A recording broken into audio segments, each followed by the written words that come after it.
Thank you, President Riggs, trustees, faculty, friends, parents, and above all, graduates of the Gettysburg class of 2009. Thank you for honoring us today. It is a privilege to be included with Carol Bellamy, who has served this country and the world with such distinction, and with historian Simon Schama, acclaimed for his writing and his criticism. Your class of 2009 has students from more than half of our states and 7 foreign nations. That reflects the shining reputation of this special institution with your historic campus and your renowned faculty. It also reflects the dedication and talents of your leadership over the years, including your distinguished new president, Dr. Riggs, a recognized scholar and teacher. Today is one that always will be cherished by you graduates. One of the first Harvard commencement speeches was given half in Greek and half in Latin, each half 3 hours long. I'm going to make a deal with you. My half, in English, will be shorter than many of our PBS reports, if you will show your appreciation for the support you've received, and the moment today's celebration is finished, walk over to your mother, father, or whoever has been supportive of you over these last years and give them a big hug. Is it a deal?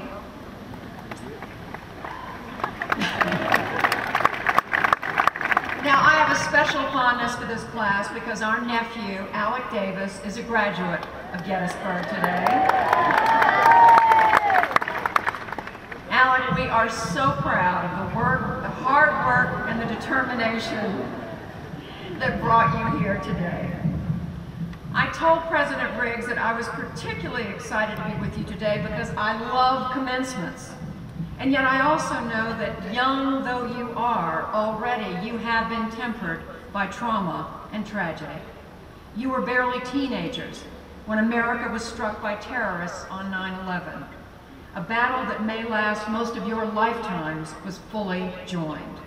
Tight security at airports and other public places is a way of life for you that was not for your parents. This spring, tragedy struck this tranquil campus, affecting all of you. Words, I know, are of little comfort. Keep those you have lost in your thoughts and prayers. And you're entering this vast, exciting world after college in the worst economic and financial crisis since the Great Depression. Most of you would have to reach back to your great-grandparents for a parallel. I want to talk to you today about you, your generation, which faces these challenges. I've been very fortunate to be able to spend a large chunk of time over the last several years learning about your generation. It was originally part of a project I embarked on which turned into 2 television documentaries for PBS, a series of reports on the NewsHour with Jim Lehrer, another series of profiles of young people on National Public Radio, and periodic reports in USA Today. I also wanted to understand you better because I'm the mother of 2 in your age group and 1 a bit older. Al and I have a 27-year-old, a 22-year-old, and a just-turned 20-year-old. I and my team at McNeil Lehrer Productions gave you the name Generation Next. And with the help of the Pew Research Center, we proceeded to study the 42 million of you who now range in age from about 18 to 28. What we learned was fascinating. Over the last few months, I've been taking an especially close look at your generation and the economy, and how you are dealing with the Great Recession. Almost everywhere one looks, somebody's saying this is not a great year to be coming out of college. A report out just last week by the National Association of Colleges and Employers found that across the country, just 19.7% of graduates this year who have applied for a job actually have one by commencement day. Last year it was 26%, the year before 51%. So you're not alone. I travel to 6 different metropolitan areas to report on and talk with young people about what they are doing. At first blush, the news is pretty depressing. But my producers and I also found amazing signs of resilience. In Richmond, Virginia, an organization called National Student Partnerships, which sends college students out into poor neighborhoods to help people who are struggling find jobs, health care, and other basic human services, 22-year-old Brian Marroquin, one young man we met who couldn't find a job in state government, is now a site coordinator for NSP, National Student Partnerships. He's going to be doing work for the next 2 years, helping men and women twice his age put their lives back together.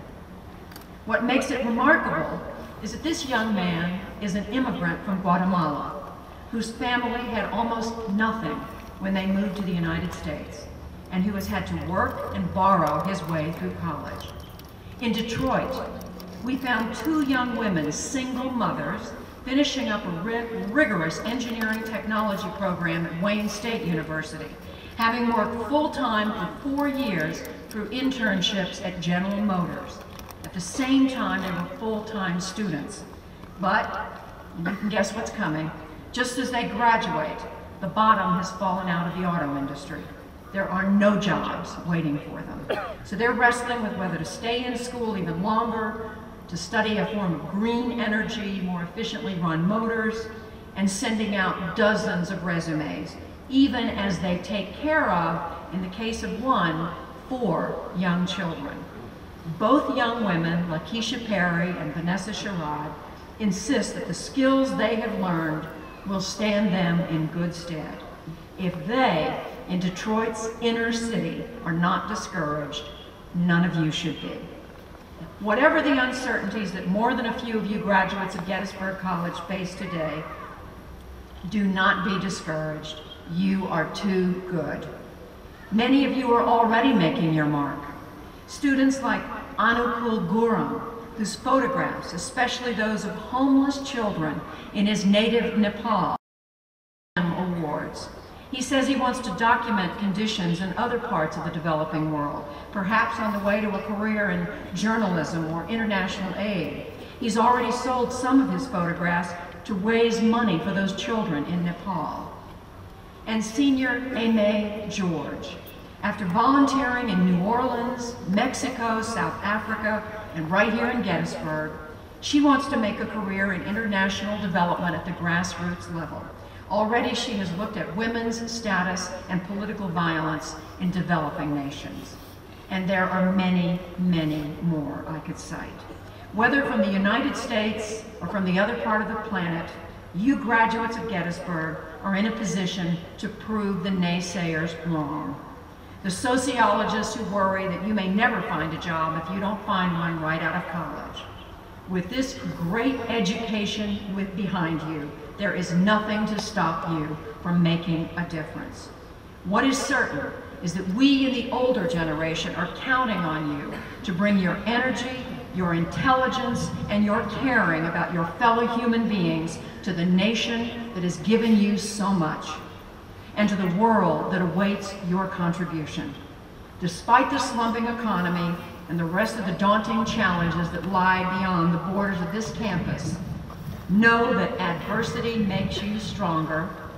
The opportunities are plentiful, as they've been in other downturns, and the times are exciting. Now is the time to have hope and confidence as you go forward to pursue your dreams. I wish each and every one of you good luck on your journey. And now, with more about you and what lies ahead, my husband, Al Hunt.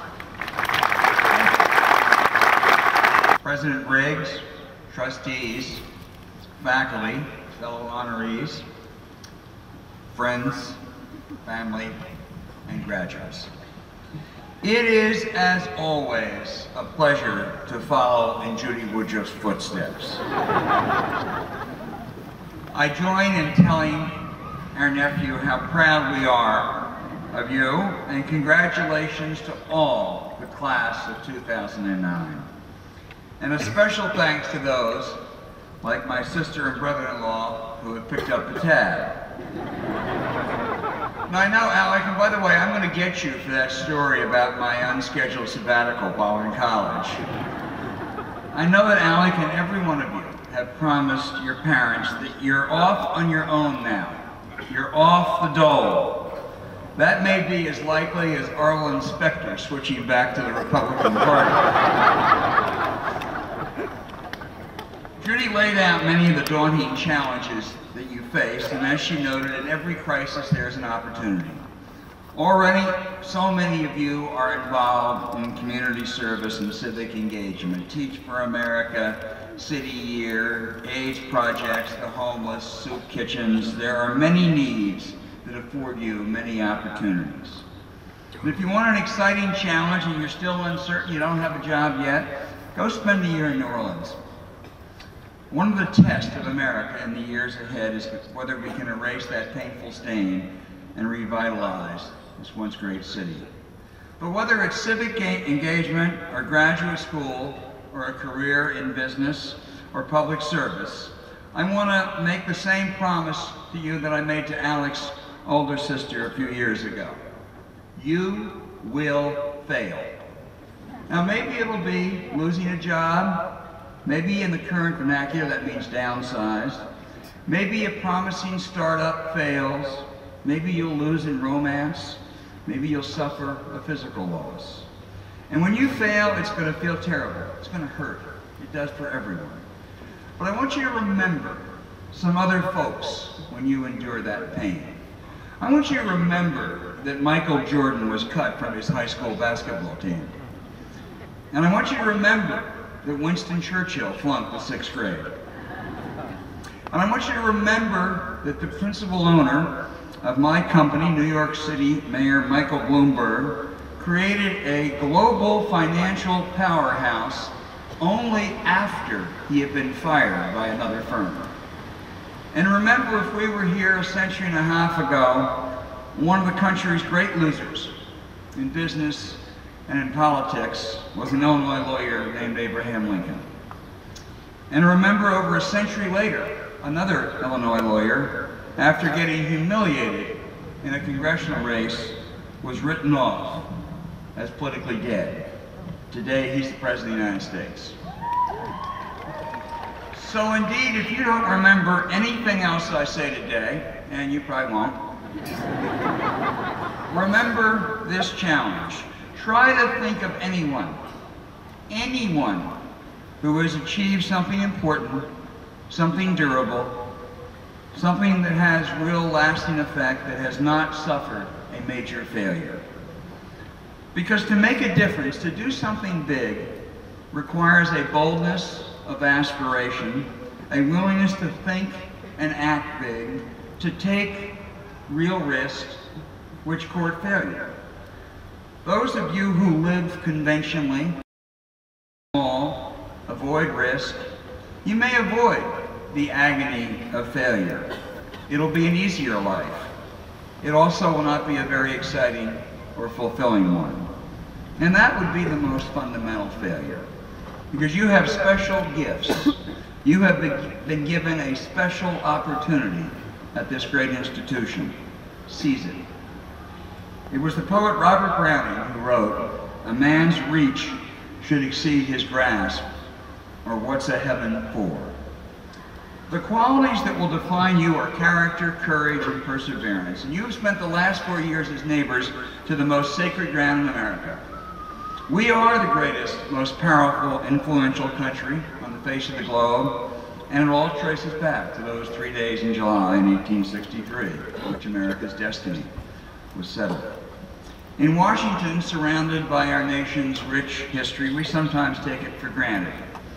If any of you today, after that first-year walk, have not spent quality time on that battlefield, at that cemetery, do it before you leave. It's as instructive as it is inspiring. When you think of perseverance and character and courage, go to Little Round Top and relive the story of Colonel Joshua Chamberlain in the 20th Maine. Chamberlain won the Congressional Medal of Honor for Gettysburg, and later, as many of you know, he was badly wounded but he went on to become a 4-time governor of Maine and president of Bowdoin College. He personified character, courage, perseverance. I teach a course at the University of Pennsylvania, and one of my dear colleagues and a former Gettysburg trustee is David Eisenhower, the grandson of the 34th President of the United States and the Supreme Allied Commander in World War II. And I asked David one time, who had dinner often with his grandfather, many times here in Gettysburg, what his grandfather said about World War II. He said he never discussed it. It was much, much too painful. Instead, he talked a great deal about the Civil War, and especially Gettysburg, and it was later that David realized that Eisenhower had fought World War II largely through the prism of the Civil War. So when we talk about courage and character, it does come in all forms. It's not just the heroism of the Joshua Chamberlains and the Dwight Eisenhowers. It's the courage to stick with principles, if not always popular, the courage to pursue the harder challenges rather than the simpler course, the character to help at-risk children or the chronically homeless or those with disabilities or caring for those in the twilight of their years, the courage to be tolerant and inclusive. Let me conclude by giving you a couple bipartisan role models from the field I cover. Both started at Occidental College in California, a college slightly smaller than Gettysburg, but similar in high quality. Jack Kemp, who died 2 weeks ago, was a physical education major, a professional football player, the stereotypical jock.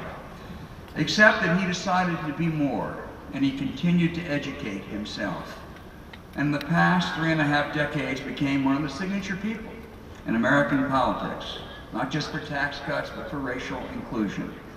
He embodied that can-do American optimism and profoundly affected Republicans, Democrats, black and white alike. He lost some races and he never got to be president, but he achieved more. He made a difference. The other is, of course, Barack Obama. I have not researched this today, but I think we all know that a child from biracial parents, father deserts him when he's 2, mother is often absent on professional pursuits, is a prescription for a failed or at least a mediocre life. And there were so many times that Barack Obama could have accepted less. On each occasion, he chose not to. On each occasion, he said, limits are unacceptable. So I hope and I urge you all to do the same. There may be a future president or political leader among the 600 of you out there. There may be a future Nobel Prize winner, a CEO, and I trust they're going to be good doctors and certainly good teachers. The pursuit of a life of excellence is not defined by the fame or the riches that you achieve. It's defined by the contribution you make. And if you do that, those inevitable failures that you will endure, as well as the economically challenging times of today, will seem but a dim and distant past. The experiences of the last 4 years, however, will shine brightly as an early compass for those contributions. So the best of luck to you. You've had a marvelous experience, and you have a marvelous promise of a life ahead. Thank you very, very much.